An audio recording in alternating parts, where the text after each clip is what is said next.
Présentation rapide de mon logiciel de lecture de notes. Quelques fonctionnalités de base. Le réglage de la clé choisie. Par défaut, clé de sol, deuxième ligne. Je peux passer à la clé de fa, clé de sol. Je peux sélectionner la note la plus grave, qu'actuellement c'est Do 4, mais je peux descendre à Do 3 par exemple. Et là du coup, j'empiète sur la clé de fa. Pareil pour la note supérieure. Je peux monter d'une octave. Je passe au Do 6. Le nombre de notes par exercice. Je peux choisir 5 bien sûr, 8, 9, jusque 12. Avec ou sans temporisation. Par défaut, sans temporisation, c'est-à-dire que les notes vont rester affichées jusqu'à la fin de chaque séquence. Mais je peux choisir de donner une indication métronomique à chacune des notes. Si par exemple, je choisis 5 notes et un tempo de 60, il y a donc 60 notes par minute, ce qui fait que l'affichage va rester pendant 5 secondes. Et après, il s'efface. Et c'est à vous de rentrer les notes. Vous pouvez le rentrer n'importe quand, même dès le début, mais je vous conseille de mémoriser avant de commencer à rentrer les notes au clavier. Il y a l'option conjoint, ça signifie que toutes les notes sont proposées conjointes dans l'ambitus. Par exemple, si je démarre au Do, il sera possible d'avoir que soit le Ré au-dessus, soit le Si en dessous. Tout dépend de l'ambitus, bien sûr. Si la note est la plus grave, ça sera que vers une note plus aiguë. Voilà, avec 5 notes temporisées à 60, je démarre. J'ai Mi, Fa, Mi, Ré, Mi.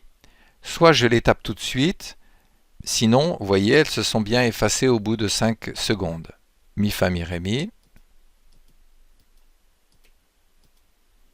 Si jamais la note était défectueuse, mal lue, elle sera indiquée de la manière suivante. À la fin d'une séquence, j'ai la possibilité de redémarrer l'exercice complètement. Mi, Fa, Mi, Ré, Do, je vais me tromper volontairement. La note erronée est indiquée en rouge et son nom est affiché au-dessus. En même temps, il y a une barre d'avancement. Le but de l'exercice est de lire 100 notes bonnes. Si je me trompe, donc là effectivement j'ai lu 2 fois 5 notes, donc 10, mais il y en a une qui était erronée, qui n'est indiquée que 9 notes bonnes. Je ne peux entrer que 200 réponses au total. Si jamais je déborde 200, l'exercice s'arrête de toute façon.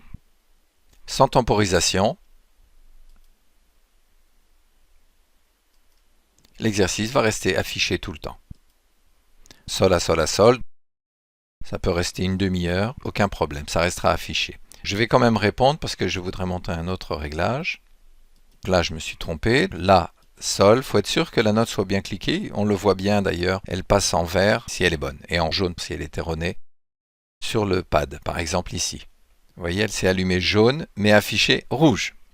Donc je reviens dans mes réglages et je désactive conjoint. Cette fois-ci, les notes sont données. Vous voyez, Mi, Do, Sol, Ré, Si. J'ai tout mon temps pour répondre. Voilà, j'espère que ce petit outil vous amusera et surtout permettra à vos élèves de se perfectionner. Et je vous dis donc à bientôt, peut-être pour une autre application dans cette période un petit peu difficile.